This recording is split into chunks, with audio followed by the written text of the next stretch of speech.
Hey guys, welcome to Pawn Stars. Today we are California Dreamin. So let's get right to it. First up, it's a box of old-timey looking toys. They say they got them out of an estate in Beverly Hills. Let's take a look. We've got some Tin Lizzie toys, a couple rocking horses, including one by Louis Marks & Co. A toy fire truck made in the USA, also by Louis Marks & Co.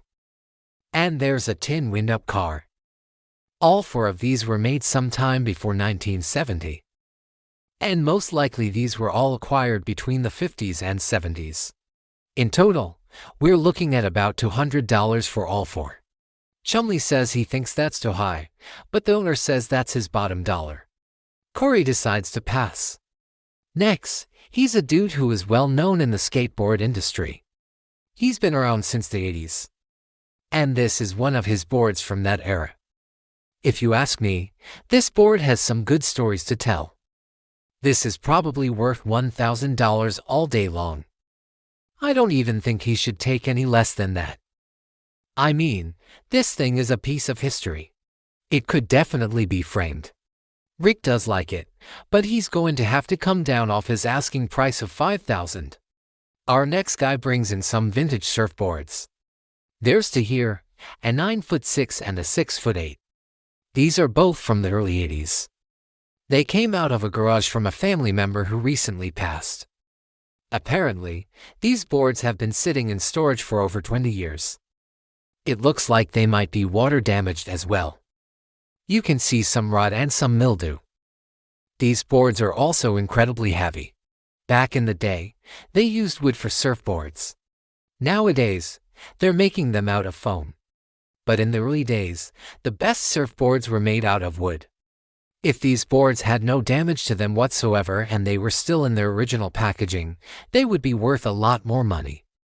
But because of their age and their condition, he's only looking for $150 for both of them. How crazy is that? Chumley comes in at $100, but the owner takes it. Next up, we have a very large lot of California-themed postcards. Some of these date back to the turn of the century. Well, check out this picture of the Hollywood Hotel. That was back when Hollywood was just starting to be a thing. Here's one of the Ambassador Hotel, which is where John F. Kennedy was assassinated. And another one of Marilyn Monroe. I bet these were popular back in the day. If you sold these individually, you could probably make a lot more money.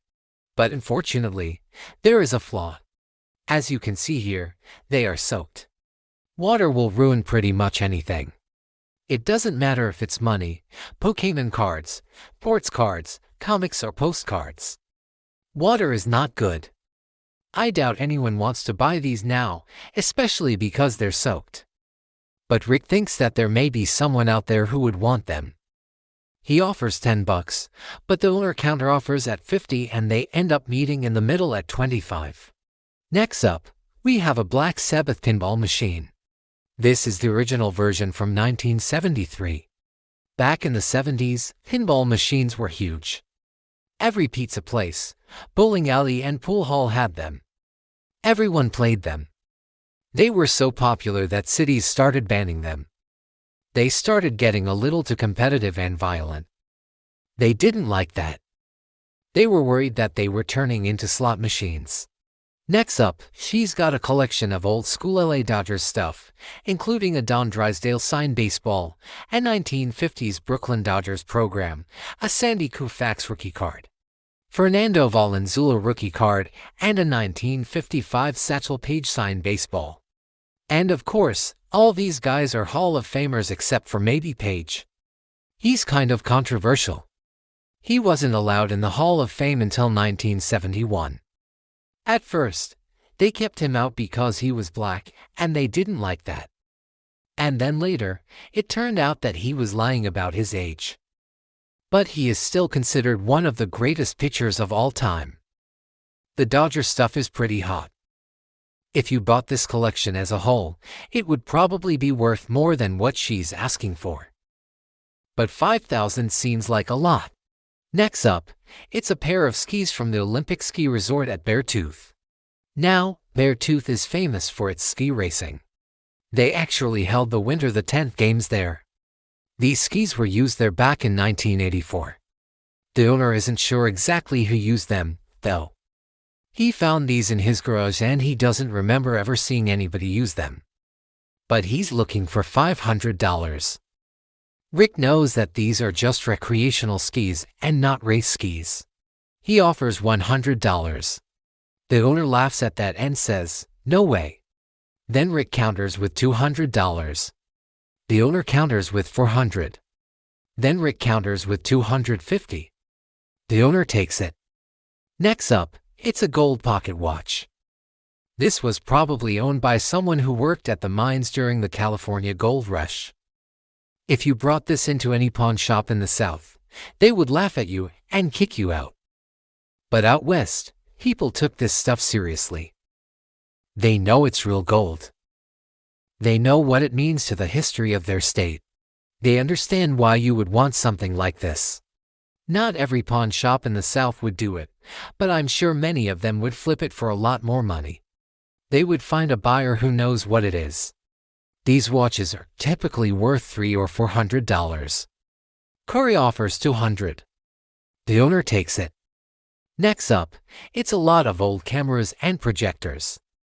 Most of these seem to be from the 50s, 60s, or 70s. This one is from the 40s. It looks really old. And it looks like a lot of work to get it running. Plus, who would want to pay $400 for an antique projector? It looks like it could use a reel. Oh, look at this one.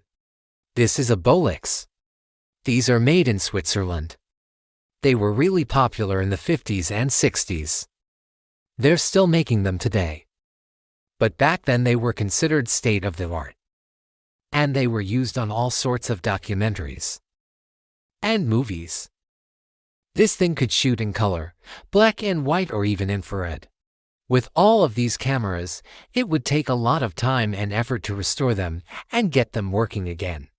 But there's probably a market for it. Rick's interested in buying it, but he needs to know how much it would cost to repair it. After finding out the repair bill is over $2,000, Rick offers $1,500 for it all. The owner counter-offers at $3,000. Rick walks.